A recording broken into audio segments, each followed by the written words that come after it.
Oh. World's crazy place.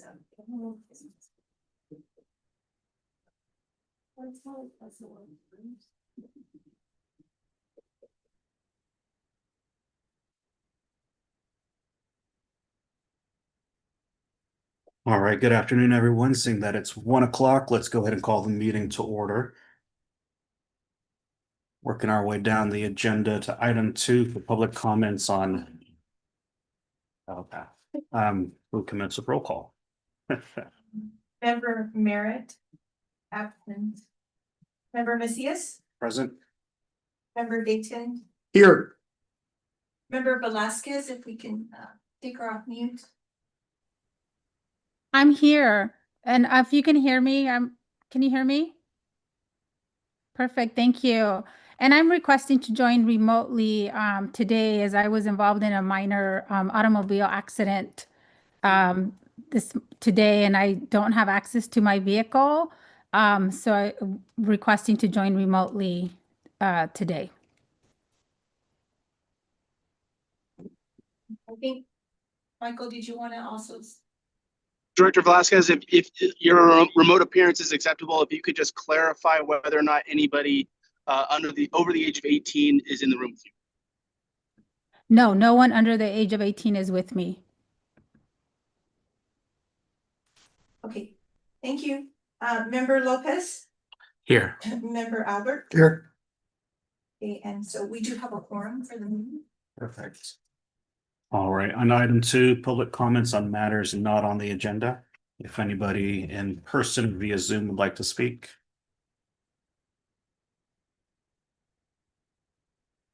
All right, seeing none, moving to the consent agenda, the approval of the minutes from the last meeting dated August 18th, 2025. So Chair, I make a motion to approve the minutes. Second. All in favor? Oh, we have to do. Okay. Because of the. So we'll go down. Member Macias, Aye. member Dayton, Aye. member Velasquez, Aye. member Albert, Yes. member Lopez, Aye. and then the motion passes. Passes perfect. On item 4, action items, the review of the Measure Q revenues and expenses from the annual comprehensive financial report from last year. An approval letter to the MST Board of Directors that Measure Q funds were spent on eligible expenses. Thank you. Oh, I'm sorry. You have a new board member who just was appointed today to your board, Serena Solis from the Veterans Transition Center. So she is your alternate. Where would she be for sitting? mobility, so wherever she'd like to take. Okay, wherever you'd like to take seats, right? Well, Yes. Okay.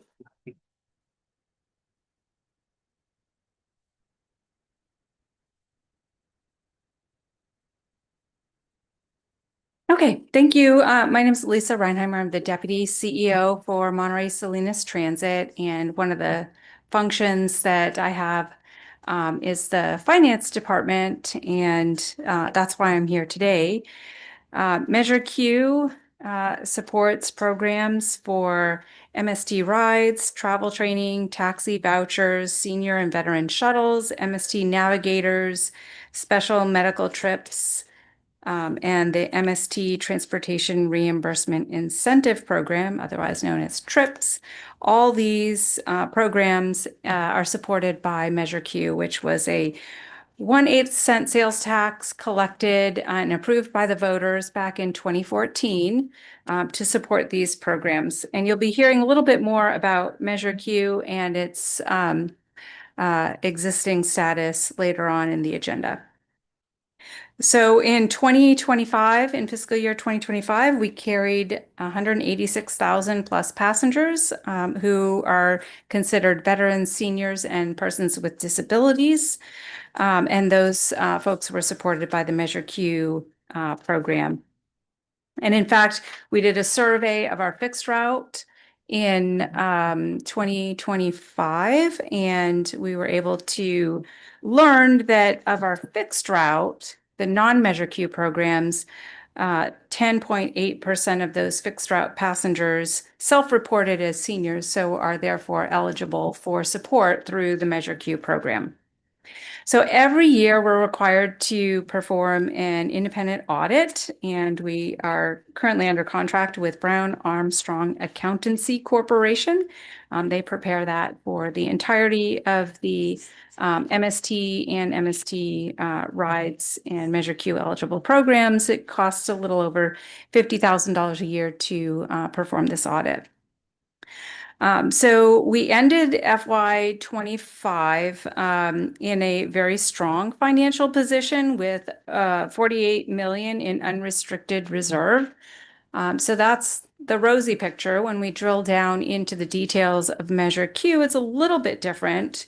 We generated, or the measure generated 13.4, just under 13.4 million in FY 25 for the programs that I just talked about.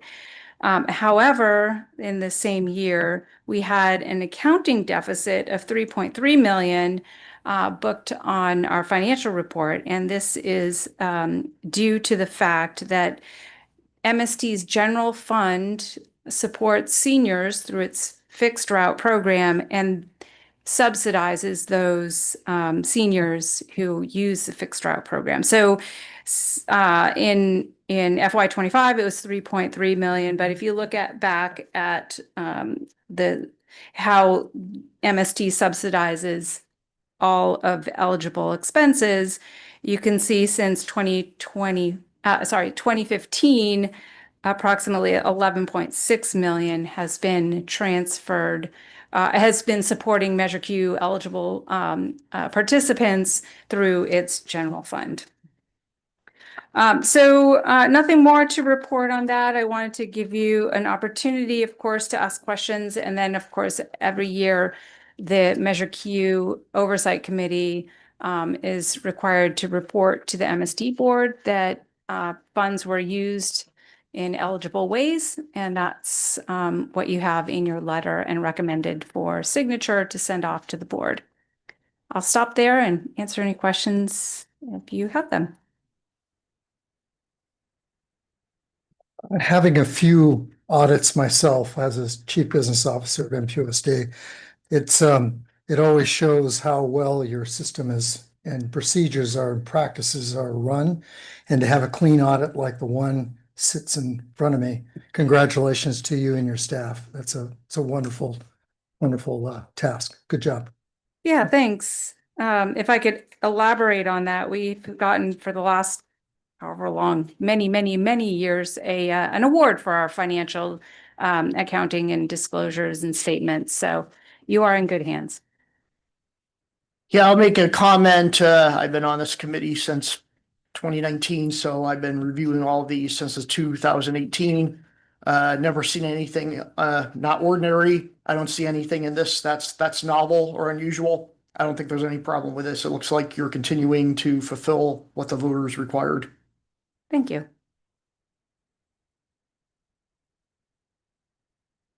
I'll make a motion that. Hand raised. Okay.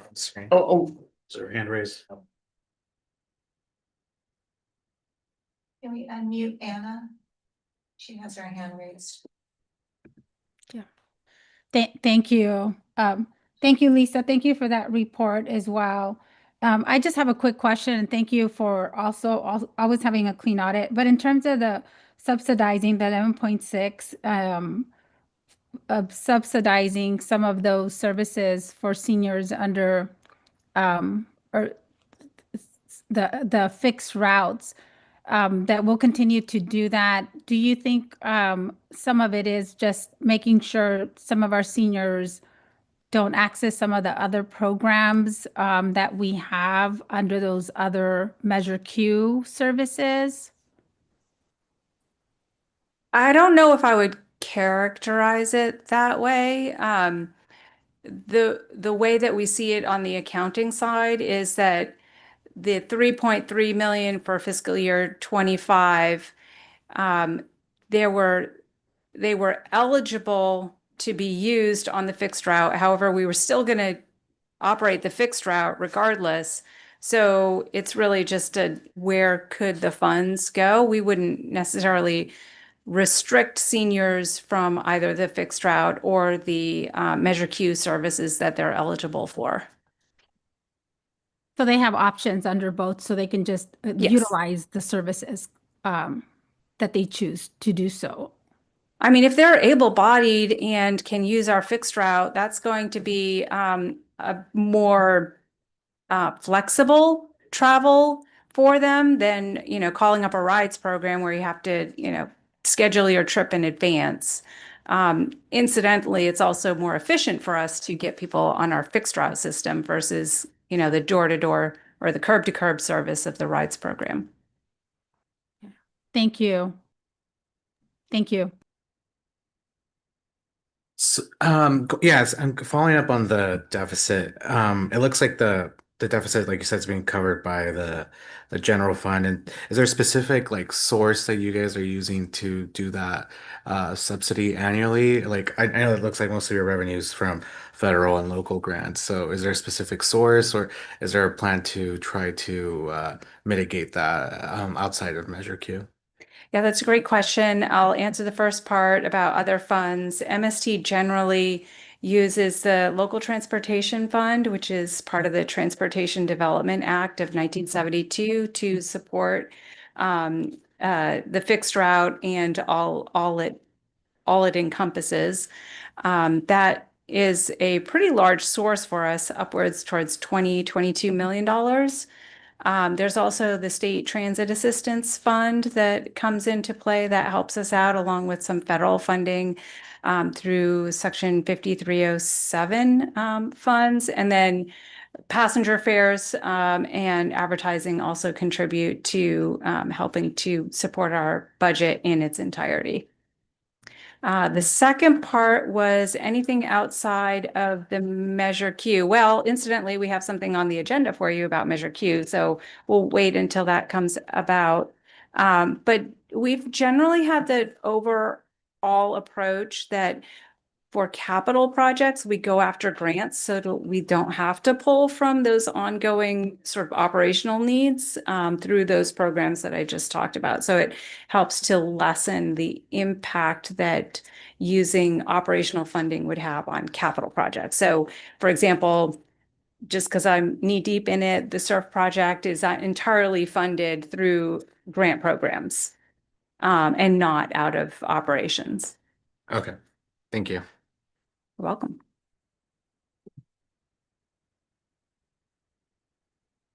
All right, seeing no additional questions, can I have a motion? I'll make a motion that we approve the letter to the MST board saying that we've found that the financial audit shows that expenditures were proper. Second? Do we need to have public comment for this item? Any public comments, either in person or via Zoom?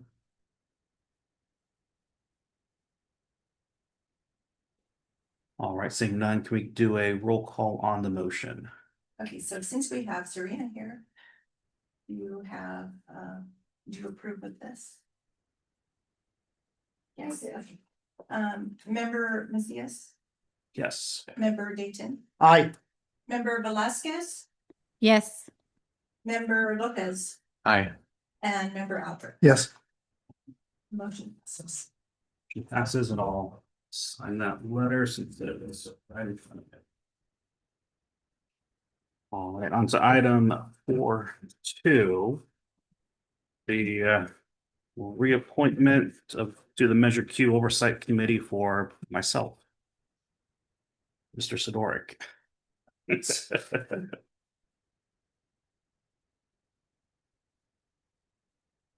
Thank you, Chair. Your committee members are appointed and you have various terms so that you don't all come on all at once. At this point, we have a motion recommendation to reappoint your term for another period of time for the staff report. As we're talking about board members, we do have replacing Bobby Merritt from the Veterans Transition Center, Serena Solis, She'll be acting as the alternate for Mr. Merritt, both on this committee and on the Mobility Advisory Committee. Staff would suggest coming back in at your normally August meeting to have a chair and a vice chair elected. That's not anything you need to vote on, but since we're talking about general board members, board matters, I wanted to bring that up at this time. So before you today is just a simple matter of reappointing Mr. Macias to the committee. The reappointment has already happened. The reappointment has been made by the MST board, and should you choose to continue, the board of MST has your blessing. Thank you. Yes, I will continue. Congratulations. All right, and then item 4.3, receive the 2026 Measure Q renewal polling results. Again. So as you know, and as I had just 15-20 minutes ago informed Serena, Measure Q was adopted by the voters, approved by the voters in 2014 for a 15-year measure at 1/8 of 1% sales tax to support mobility programs for seniors, veterans, and persons with disabilities, recognizing that 2029 is coming faster, coming at us very quickly. We did some polling a couple of years ago to see where things stood. At that point, 2 years ago, we were at a little over a year ago, we were at an 81% approval rating. We needed 2/3 +1 to pass. We also looked at, we mentioned how are we going to fund these deficits as the costs for providing some of these services, particularly MST Rides program, have been going up faster than the sales revenue have been keeping up, and having MST's been subsidizing some of these programs, really taking away money from our fixed route programs to keep these other very important programs going. And that's just a choice that the board has been making in their annual board adoption. But we looked at a Measure Q plus as an option. Back when we last did our polling, we came in at roughly a 81% general approval rating for just an extension of Measure Q, sunsetting when the voters decide to take it away from us. And then we were right on the 2/3 bubble, 66%, slightly under the 2/3, right at the 2/3 number for the Measure Q plus. We just went out recently in January to update that. There have been some changes in the past couple of years, and we'll go through what the voters are saying today. I don't think anyone's going to be surprised, but next slide. Okay, so we did a survey, both phone, online, multimodal, of 800 likely November 2026 primary election voters. In February, this last month, we did live phone interviews in English and in Spanish. We have a margin of error of about ±3% for that 800 sample. Next slide. So we wanted to talk about we asked the voters, what did they think about MST in general and the total political environment? How's that playing in terms of sales tax renewals, which is not an increase of a sales tax, just renewing what's in place, or a increase for other transit services. Next slide. So overall, looking at our May 2024 versus February 26, same number of folks seem to think that we are heading in the right direction. We have less people, still 39% we're on the wrong track, and slightly more are saying they don't know. Went from 22 to 25% within the margin of error. So really the only thing outside the margin of error is, no, everything's within the margin of error as far as where things are going. Next slide. So approval ratings. Well, we asked people to rate how well they approve of the work that MST is doing versus the Transportation Agency for Monterey County versus the Monterey County Board of Supervisors versus your local city council. And what you see is from the sample size is that MST is rated as having the highest level of support. The local city councils have the lowest support with TAMC and the Board of Supervisors in between. So, and you'll see that not much, actually, the approval from 48 to 51%, dropped from 51 to 48% within the margin of error of the survey. So you can say that MST has not really moved much at all as far as approval of the agency's work. So there's no issues there. People think we're doing a fine job. Next slide. So let's talk about what the support is for transit funding for MST. Next slide. So the initial vote for a Monterey, a 1/8 cent sales tax renewal, we asked that we crafted a specific ballot measure that's basically states that we're going to continue the existing sales tax until the voters tell us not to collect it anymore. So it's not a evergreen. The voters would have some point in the future if they decided to pull it back, they could always pull it back. We went from at 75 definitely yes, plus 24 probably yes, to plus 6 leaning yes. That's at 81%, and we dropped to those three to 67%. That's a pretty big drop, and that's significant. And you throw the leaners out because we don't like, generally our pollsters don't like to count them. You look at going from a 75% to just really a 62%. We're not at the 2/3 level for leaning yes, and probably yes and definitely yes. So that indicates an issue. Not surprising necessarily when you look at issues that you read about regarding affordability of food and the amount of inflation that occurred in this last 2 years. And just keep in mind, this survey was taken before the recent events in Iraq and the recent events that have caused our gas prices to go up. So I would assume that that's going to have even a greater negative effect on these numbers. Next slide. So we did a split poll. What about a 1/8 of a cent for continuing Measure Q plus another 1/8 of a percent for MST services in general? We have our customers are asking for more services. They want more frequency. They want later night service. They want more frequency, or they want more services to Gilroy, to Santa Cruz, and to other areas. We're not going to be able to do that without more revenue.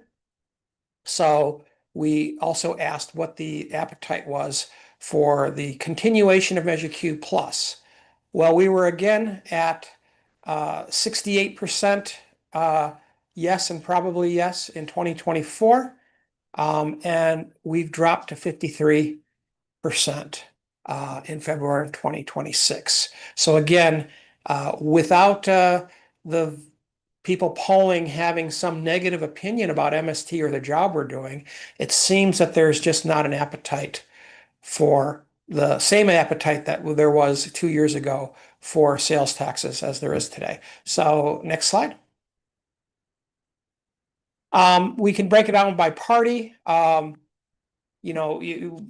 surprisingly, these types of programs are higher support for left-leaning, more progressive Democrats and less support from Republicans. Now, I'm not sure if we have a slide on this, but I can tell you that in 2014, when this initially went to the voters, you saw pretty bipartisan support for this measure. It was seniors, veterans, and persons with disabilities. It's puppies, kittens, and rainbows who could be against that. Well, when it came down 28%, 1 out of 4 were against it, but still we had broad support from all parties. There is an increasing amount of partisanship that is occurring since 2014 and today. And I think that's reflected here. Even puppies, rainbows, and kittens, or seniors, veterans, and persons with disabilities are the basis of controversy today. And that's just the world we live in. Next slide. So in May 2024, yeah, you saw even in 2024, there was higher support, even just in the past 2 years on the Republican side. So it's dropped considerably on the conservative side compared to 2024. Next slide. You can see the votes by ethnicity. We've seen a drop, whether it's in white or Hispanic Latinos. We've seen drops across the board. Again, it has, I think, to do with just cost of living and affordability. And even if you're saying renewing, you hear the word tax, and there's an automatic, not surprisingly, negative reaction to that. Next slide. By age, you have a much, we've seen much higher support in both high support, 18 to 54, total yes, 55 plus, total no, or 42 plus in those 55 or older. Next slide.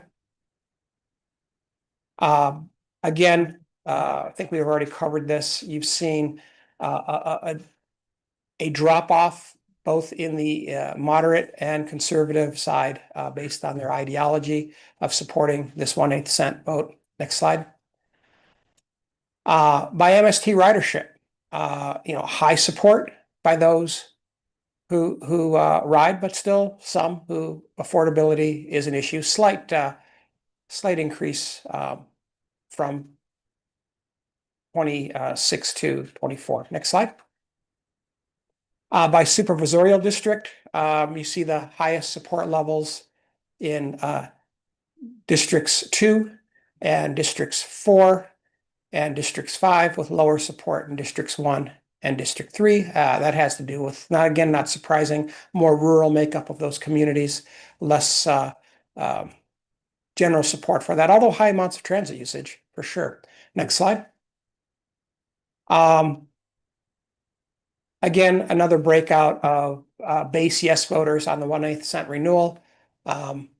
You see our target white liberal voters, very high percentage, and you can see working down the list, white women, white Democrats in general, MST riders, down to Latino Democrats. Next slide. And the renewal vote no, where MST needs to do some work as far as convincing people of the value of what these programs provide to their community. Republican men, liberal and moderate Republicans, conservatives in general, are where we need to really do the most work. Next slide. So where have votes shifted from May 2024 to February of 2026? Where have we seen the most drop off? Republican men, conservative Latinos, liberal and moderate Republicans, are topping the list of where we've had the most drop off in those 2 years. Next slide. And we then provided some arguments. We provided the base language, got their feeling. Then we said, what will, if we told you a little bit more about what the impact of this sales tax will do for the people who receive it, we saw more movement among Republican men, no preference, and the liberal moderate Republicans. So we know that group is sensitive to our messaging. And so that helps us figure out where we need to target message, whether it's MST just providing information or whether a campaign is put forward where that campaign would want to focus their messaging to shift opinion so that we can get to that difficult 2/3 majority. Next slide. So you see where their initial vote was without the leaners and then the final vote. And this is I'm trying to think, what is this comparing 24 to 26? You know what? I can't tell you what the slide is off the top of my head. We had this presentation was provided to us by our consultants, and I'm winging it right here. So we're going to move on to the next slide. But you can see there's not that much movement that occurs. So I guess the lesson there is your initial polling is a really good indicator, and you can provide additional messaging after the fact. But on a matter like this, it's that first initial reaction that you may be able to move a point or two. Frankly, I wouldn't want to go to the ballot if I only had a point or two to spare. We went to the ballot last time with 72% polling, and we stuck, after a year, we came in right at what the initial polling said. We polled at 72%.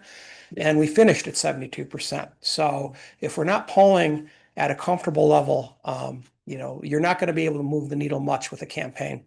Next slide. So these are the bread and butter elements, the things that rank the highest. Talking about transportation for persons with disabilities, veterans, and life-saving trips. Trips for seniors, trips to dialysis. Those are the things that are ranking the highest as far as getting the most support. So as we talk about Measure Q funded projects, those are the things that we'll want to reinforce in any sort of messaging that MST does around this. So this polling has given us the building blocks of that measure. Next slide. So things that we probably want to talk about less that don't necessarily help us as much if we have limited resources. You're talking about students or talking about greenhouse gas reductions, preventing cuts, things like that. That doesn't seem to resonate as strongly as really talking about the core programs and who they serve, seniors, veterans, and persons with disabilities. That's something that hasn't changed since 2014. Next slide. And the rest of these things here are again the least favorable arguments that really you're talking about traffic congestion, talking about local funding, those types of issues just don't move the needle much at all. So next slide. This is something that's really good for our marketing and communications people to see. It's a matrix of where we want to focus our messaging. I'm not going to go through this in detail with this committee. This is really more of a framework, a methodology, if you will, for where we will be focusing our messaging. Next slide. Again, we did a lot of work in this as far as what sort of messaging do we want to get out to our supporters. And you can see those items at the top of the list are those messages that we want to get out to the supporting groups. Next slide. Continuing on. And likewise, second tier level messaging, not as important. Next slide. Third tier messaging, again, next slide. There's messaging, we looked at what are the negative messages that are out there that we need to guard against or make certain that we refute. And talk about messaging about taxes just being too high and budget. Those you can see the order and the order of their importance on this slide. Next slide. So overall, MST and the services we provide continue to be viewed positively, particularly the essential transportation for the programs that Measure Q supports. Even in times that are the discourse has gotten coarse, we're still well regarded with what we do, and I think people really appreciate for the most part.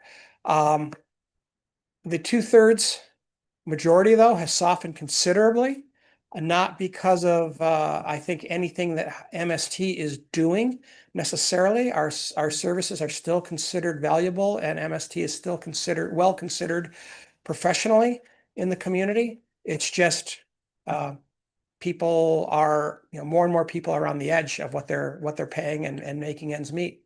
We've lost a lot of ground with older white and Latino conservative men, and we can regain some of that ground with positive messaging, but it's challenging. It's challenging to break through with that messaging, just the way the media is stratified and how people consume their information. You're generally looking at social media groups that people belong to that reinforce their pre-existing beliefs, and they tend to live more in an echo chamber.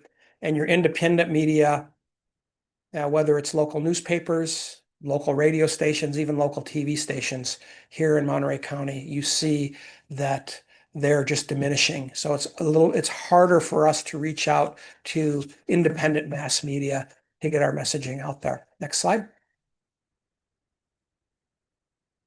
So again, to recap, protecting life-sustaining medical trips, safeguarding services for seniors, veterans, and people with disabilities, preventing overall service cuts, and ensuring strict fiscal oversight and accountability that this committee provides are all the most important things that we can talk about and about this project. We really want to talk more about protecting services versus expanding services. So the 1/8 plus is probably not something that we want to even continue in the near term to protect and expand additional MST general services, even though they're well used by the people who benefit from the Measure Q services as well. The 1/8 cent renewal of Measure Q is the clearest and most achievable path forward, but for 2016, it's still a very tight path. Next slide. So what we recommended to the MST board this last month is not to move forward in 2026 with a renewal effort, and that we wait until the general election in 2028, when there'll be higher turnout for the presidential election. It's too close right now to get to that 2/3, and it's a lot of effort and time, and it's just too close. We've seen even Tampsey lose votes in the past by just a few thousand voters. We don't want to be in that position. So we want to, in the meantime, develop a coordinated and targeted information campaign using the information that we gathered from this survey to highlight the value of our services to those markets, to those consumers where support is currently softened. There are some legislative initiatives being put forth by some transit operators that are testing the waters as can a special district do a citizens initiative where you have this citizens initiative ballot measure, where you are Trader Joe's or out in front of your Costco or wherever you're shopping food for less, and they come and put a petition in front of you that you may or may not read and sign. And if you get the number of 10% of the population of the voters that participated in the last gubernatorial, if you get enough people signing that petition, you can have that put on the ballot at a 50% plus. There is a lot of legal questions about whether that's even if these folks get it on the initiative and they pass, whether that's going to, in 26, whether the Howard Jarvis Group or other taxpayer initiatives may challenge that. So we're going to look into it. We're going to probably watch what others do in 2026 and then let that be our guide for 28. We'll continue to work for the 2/3 plus because we know that's solid. We've been there. We've got it before. We just need to maybe get our communication, and maybe the environment will change.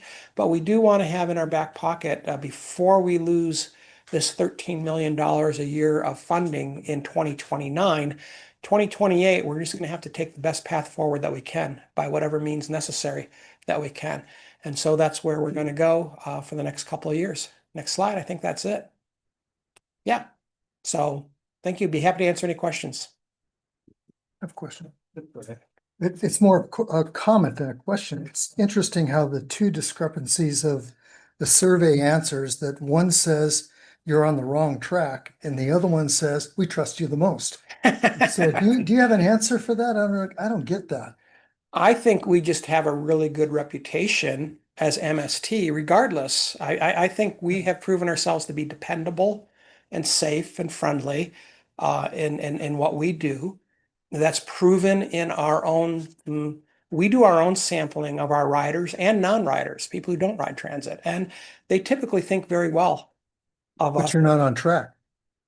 Well, I'm sorry, I'm joking. the on track is the world in general. That's Yeah, not just yeah, MST. I take it. We're bus only. We don't run on tracks. That's true. So, Then I have one other question. yes, sir. And Sorry. what is the what kind of revenue would the quarter sales tax and the eighth sales tax? So an eighth gets us 13, another eighth, which would be a quarter, it would be another 13. So it's 13 to the general fund then. Another 13 into the general fund. And So, is- and 3 of that today would go just to offset what we could legitimately offset our fixed route for the number of seniors, persons, and veterans that we're currently taking on fixed route. We could say that's MST and we're going to not do something else with Measure Q. We don't want to do that because the Measure Q programs are really doing well. They're doing good things. It's not enough. $3 million isn't enough for us to say this is a problem. Now, if we were to lose the whole shooting match and we lost all $13 million, well, that's gonna, we'll have to talk about that then. So waiting until 2028, are the current services waiting for that to happen in 2028, or are you going to add services? Well, we don't really, we don't have local resources to do that. If there's some change in federal or state resources, we'll grow where we can. We recently, and I think you were part of it at the tail end, the comprehensive operational analysis. You adopted, there were 3 scenarios that you looked at. If there were, the board, MST board looked at if revenue stayed the same, if revenues were cut, or if revenues increased, this is what we would do. And so if revenues increased, we have a plan on what services we would add. If revenues stay about the same, we're just going to continue doing what we're doing. And if revenues get cut, we know what are the first things on the chopping block. So Thank you, Carl. sure. Thanks. Member Velasquez has her hand up. Yeah. Thank you, Chair. So Carl, when does the Measure Q expire? 2029. And actually the collections would stop the collections would stop, I believe, we started them in, I believe, April of 2015. So 15 years from that. So 2030, the collections would stop. It was approved in November 2014. It took a little bit of time to work with the Franchise Tax Board, State Board of Equalization to get the actual collections to start. We started receiving the revenues in April of 2015. So I imagine they're going to stop in April of 2030. So the next 2 elections that we have are November 26 and November 28. Frankly, the November 28 certainly will give us a sense of urgency around the campaign. Yeah. It's hard to say, vote for a sales tax today because we're going to need it in a couple of years. Oftentimes people need to feel the heat before they take action. So in 2028, we're going to be legitimately going to be able to say these programs are all at risk. And yeah, I really wanted to go in 26, but I just don't see the support there that would support that. I wish we had gone in 24.